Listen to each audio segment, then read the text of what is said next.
So how did it shift from people coming here to get baptized to, all the secular music artists coming to hang out over here? Because this was the only place, if you was a black living in Greenwood from 1871 till 1950, you lived here.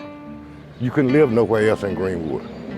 You couldn't live nowhere over there. The only place you could live is right here, Baptist Town, see? And that's where all the black people live. If you live over here, you lived in the country.